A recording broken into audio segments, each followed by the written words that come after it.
tengo como mes y medio hablando sobre este tema de quién es Jesús, qué es Jesús, cuáles son los nombres que Jesús ha recibido a través de la Biblia, cuál es prácticamente lo que identifica a Jesús.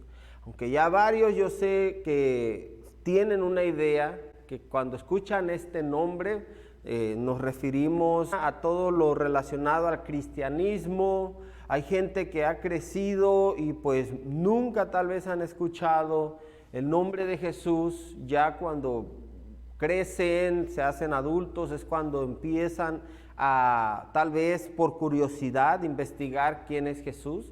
Pero sea cual sea la situación en la que tú te encuentres, en este momento yo quiero empezar a hablar sobre por qué a Jesús se le ha dado tanta importancia y por qué Jesús ha recibido tantos títulos, tantos nombres. Y uno de ellos, que es el que vamos a hablar el día de hoy, es Jesús es Dios. Varias religiones o creencias han querido demostrar lo contrario. Aún usando la Biblia han querido demostrar que Jesús tal vez fue un hombre dotado con superpoderes, fue un profeta más, un mensajero más de Dios, un hombre piadoso, un hombre bueno, pero no quieren aceptar la divinidad de Jesús. No quieren aceptar que Jesús es Dios. Hay muchas religiones allá afuera que niegan esta posibilidad. Ni siquiera quieren imaginar de que Jesús, este personaje tan icónico, pueda ser elevado a la posición de Dios. Sin embargo, nosotros los cristianos hemos reconocido, no solamente por la fe, sino porque la Biblia nos los ha demostrado y los hechos mientras Jesús estuvo en la tierra, que Él es Dios. Así que en este momento, todo lo que voy a presentar en este sermón, mi intención no es convencerte de que Jesús es Dios. Mi intención solamente es ser un portador de este mensaje que Dios quiere compartir contigo, que lo compartió desde siglos atrás con la humanidad a través de varios hombres de carne y hueso, igual que usted, igual que yo, y que este mensaje se ha estado predicando por siglos y siglos a la humanidad. Algunos lo han aceptado, algunos no lo han aceptado, pero el mensaje sigue siendo el mismo. Y el único que te puede convencer de que este mensaje es verdadero es mismo Dios. Mismo Dios es el que te puede convencer. Por mucha teología, por mucha ciencia que a veces el ser humano quiera indagar, quiera sumergirse, por mucho que uno quiera investigar, a veces siempre va a quedar esa incógnita, ese hueco. Y ese hueco, ese vacío, solamente Dios lo puede llenar, pero si tú se lo permites. Me voy a remontar hasta los inicios, me voy a remontar hasta el Génesis, me voy a remontar hasta el Edén, cuando fue donde Dios hace su aparición como este creador de todo lo que existe. Sabemos que Dios creó los cielos y la tierra. Y yo sé que si tú eres ateo y estás mirando este mensaje, tú vas a decir lo contrario. Tú vas a decir que el universo fue creado por, algunos todavía creen en la teoría del Big Bang. Han salido nuevas teorías, pero la teoría del Big Bang, de la gran explosión, todavía es una de las teorías científicas que muchos respaldan o que muchos quieren creer. Pero nosotros los cristianos sabemos que nada pudo haber sido creado por la nada. Tuvo que haber algo, o en este caso alguien que ocasionó todo esto que hoy en día nosotros conocemos como la creación. El apóstol Juan habla de que Jesús estuvo presente en la creación de todo lo que conocemos. Voy a estar leyendo ahí en el Evangelio del apóstol Juan, dice ahí en el capítulo 1, desde el verso 1, en el principio ya existía el Verbo, y el Verbo estaba con Dios, y el Verbo era Dios. Él estaba con Dios en el principio, por medio de Él todas las cosas fueron creadas. Sin Él, nada de lo creado llegó a existir. En Él estaba la vida, y la vida era la luz de la humanidad. Esta luz resplandece en las tinieblas, y las tinieblas no han podido extinguirla. Es claro que está hablando de Jesús. Está hablando de que Jesús estuvo en la creación. Y varios van a decir, no, pero Dios estuvo en la creación. Dios estuvo ahí, sí. Pero esto, el apóstol Juan nos está dando a entender de que Jesús es Dios. Jesús estuvo ahí. Más adelante, si nos vamos al Génesis, dice ahí en el capítulo 1, en el verso 26, y dijo, refiriéndose a Dios, hagamos al ser humano a nuestra imagen y semejanza, que tenga dominio sobre los peces del mar y sobre las aves del cielo, sobre los animales domésticos, sobre los animales salvajes y sobre todos los reptiles que se arrastran en el suelo. Y Dios creó al ser humano a su imagen y lo creó a imagen de Dios. Hombre y mujer los creó. Cuando Dios está creando a la humanidad, dice hagamos. Y yo ya me remonté a los escritos en hebreo, ¿ok? Y exactamente está hablando en plural. Este verbo está conjugándose en plural, donde dice hagamos. Y todavía más adelante, ahí en esos versos, dice hagámoslos a nuestra imagen, a nuestra imagen. Está hablando en plural, o sea, una persona hablando con alguien más, ya sea una persona más u otras personas más. Y cuando está diciendo hagámoslos a nuestra imagen, no le está hablando Dios a los ángeles, ni a los animales, ni a las plantas. Es Dios hablando con Dios, o sea, Padre, Hijo y Espíritu Santo.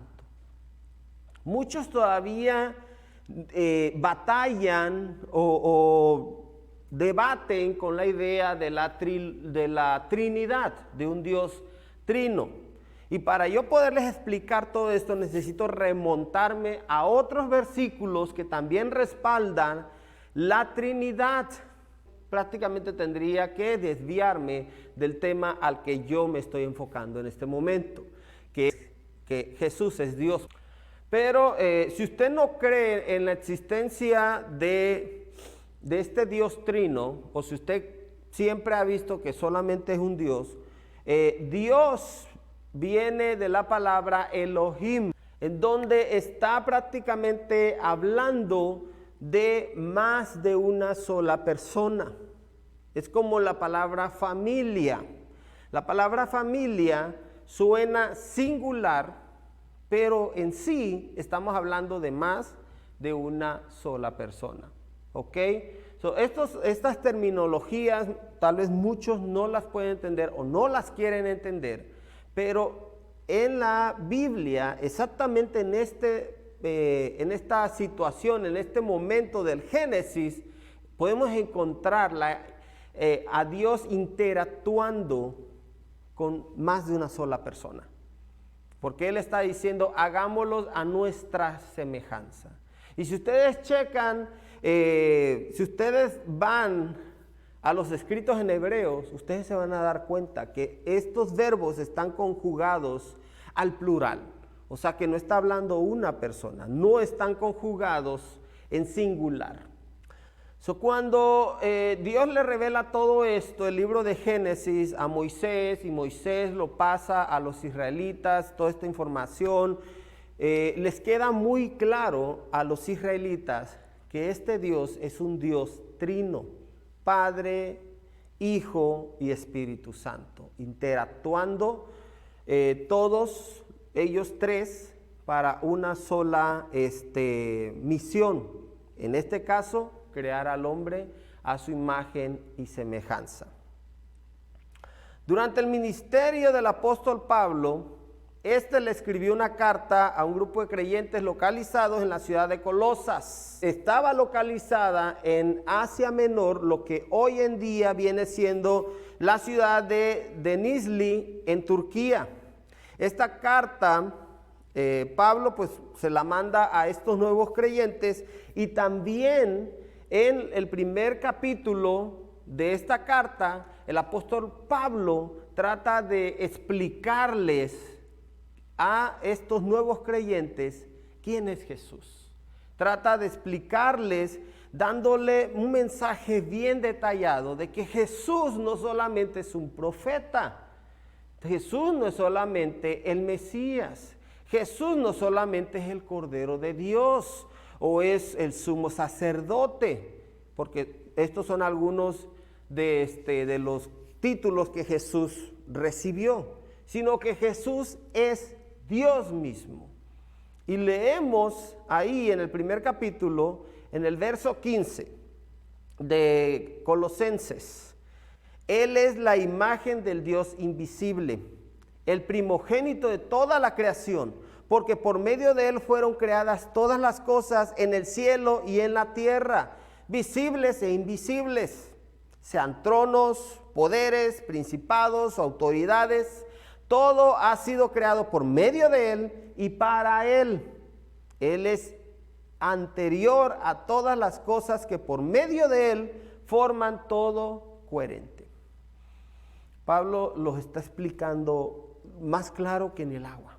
Y les está diciendo, Jesús es el Mesías, y hay profecías que respaldan eso. Jesús es el pan de vida, Jesús es el camino, la verdad y la vida, pero que no se les olvide que Jesús es Dios y que por Él fueron creadas todas las cosas, y no solamente fueron creadas por Él, sino que fueron creadas para Él. O sea, que Dios, cuando creó la creación, Él estaba pensando también en Él.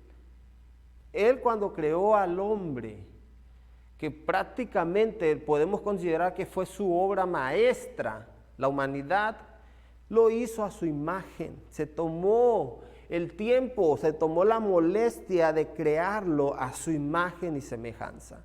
Aunque sabemos muy bien que cuando el hombre cae, cuando Adán y Eva pecan desobedeciendo a Dios, prácticamente esa imagen fue distorsionada. ¿Por qué? Porque entra el pecado, entra la desobediencia, entra maldición, entran muchas cosas que Dios no tenía planeados para la humanidad. Y eso lo vamos a leer un poco más adelante. Dice, recordemos que Jesús existía desde la eternidad. Y Juan, en su evangelio, en el capítulo 8, vuelve otra vez a escribirlo, y estas fueron palabras de Jesús. Jesús estaba dialogando con los judíos, y los judíos llegaron y le dijeron a Jesús, dinos abiertamente que tú eres el Cristo. Muchos no lo estaban diciendo porque en verdad querían creer. O sea, ya habían mirado las señales, los cumplimientos de varias profecías. Por eso es que varios como que tenían dudas, pero en este momento lo que querían era, una prueba para sentenciar a Jesús de blasfemia y apedrearlo. Y sí, si ustedes leen ahí en el capítulo 8, trataron de apedrear a Jesús, pero pues no lo lograron. Pero en el verso 57, Jesús empieza a decirles de que Él ya existía desde antes de la creación, desde antes de los tiempos. Dice, los judíos le contestaron, ni a los 50 años llegas y has visto a Abraham. Ciertamente les aseguro que antes de que Abraham naciera, yo soy. Fue lo que Jesús les contestó. Y ahí pues empezaron a agarrar las piedras y quisieron apedrear a Jesús por esta blasfemia. ¿Por qué? Porque no quisieron creer que este hombre ordinario que había crecido con ellos era Dios. No lo quisieron creer. ¿Por qué? Porque muchas veces nosotros queremos analizar las cosas y comprender las cosas con este cerebro, con esta mentalidad tan limitada. Hay muchas cosas que no las vas a poder comprender con tu mente, porque nuestra mente está tan limitada y tan cerrada que nunca se va a comparar con los pensamientos de Dios. Y muchas veces necesitamos ver o recurrir a las señales. Y hubo muchas señales que Jesús hizo y la gente no quiso reconocerlo. No quiso entender el mensaje que Jesús les estaba dando en ese momento. ¿Cuántas personas hoy en día hay así? Miran todo lo que Jesús está haciendo, miran las señales que están pasando en este mundo y aún así no quieren reconocer que Jesús los está llamando. Y así pasó con este grupo de judíos. Jesús ya existía desde antes de Abraham. Jesús prácticamente en el momento que el hombre pecó, tuvo que crear un plan de salvación. En el momento que él mira que su obra maestra se revela en contra de su creador, tenía dos opciones. Definitivamente olvidarse de Adán y Eva y crear otros hombres. Pero ponte a pensar, tú haces algo, tú creas algo, a lo mejor tú construyes una mesa, te tomas el tiempo de lijarla, de clavarla y todo eso. Y si ya nada más la mesa, nada más porque queda tal vez de un lado, de una de las patas, tal vez queda un poco chueca, ya por eso tú la vas a tirar a la basura. Tal vez si tienes dinero para comprar otra, pues tal vez, ¿verdad? La humanidad pues no es muy inocente que digamos, cayó en el engaño y todo eso, pero va a haber tensión entre ustedes dos y va a levantarse uno que va a nacer de la mujer y va a buscar la redención, va a buscar la restauración no solamente de sus padres, sino de toda la humanidad. En el plan de salvación encontramos la redención que tenía que venir de parte de la humanidad. No, ningún ángel, ningún animal, ninguna planta, nadie más podía redimir a la humanidad más que otro humano. Tenía que ser un humano quien hiciera esta redención. Si el pecado entró por la desobediencia del hombre, la redención entraría a través de la obediencia de otro hombre, o sea, de alguien que no cometiera pecado. Quien fuera el redentor tendría que demostrarle a Dios que iba a ser obediente y que iba a buscar la manera de permanecer sin pecado. Porque la desobediencia entró al hombre y eso trajo pecado. Entonces, para revertir el daño tenía que ser lo contrario. Tenía que ser obediente y vivir sin pecado. Imagínense, ¿qué hombre no peca? ¿Qué hombre no falla? ¿Qué hombre no desobedece? Tendría que derramarse sangre inocente y limpia. Sí, tenía que haber derramamiento de sangre, porque la sangre, Dios lo estipuló, es la que purifica, es la que iba a traer purificación. Y no solamente cualquier sangre, la sangre de un humano que fuera inocente y libre de pecado.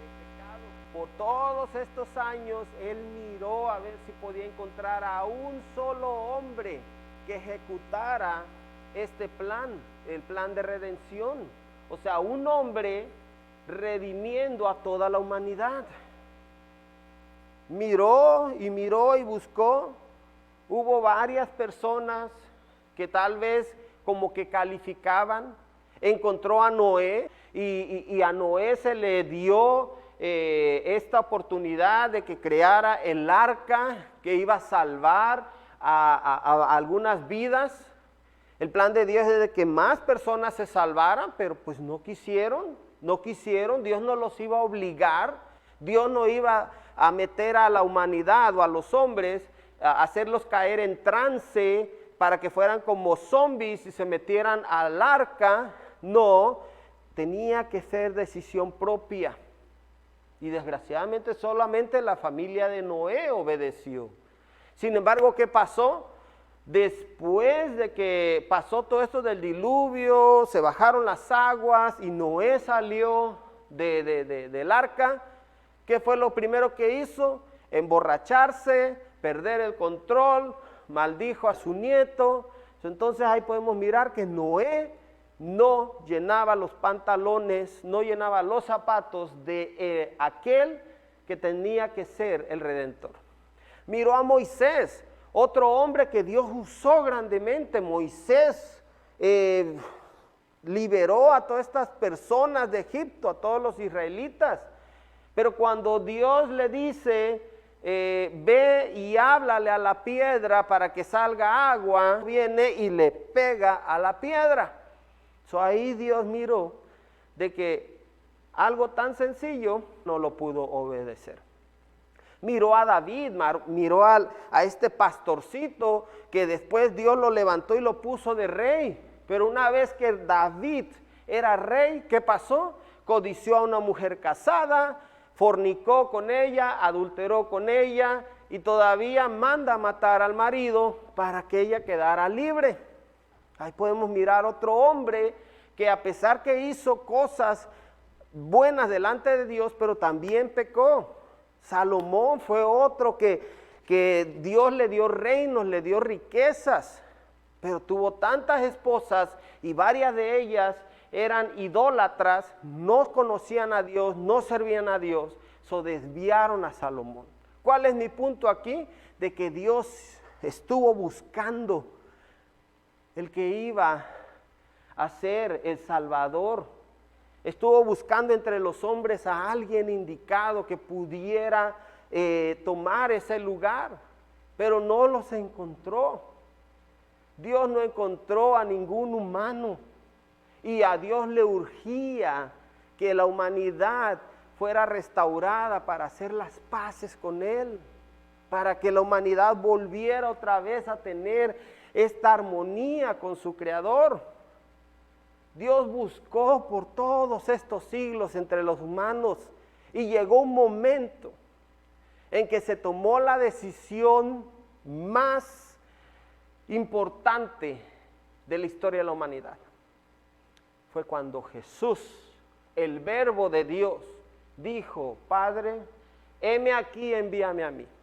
Porque quién sabe cuántos siglos tengan que pasar y nosotros vamos a seguir buscando y a lo mejor nunca va a salir el ser humano que en realidad pueda redimir a los humanos. Tal vez nunca va a llegar ese ser humano que sea obediente, que no peque, que sea inocente. Entonces Dios tomó la decisión de Él renunciar a su gloria, renunciar a su trono, renunciar a su poderío y nacer en la pobreza.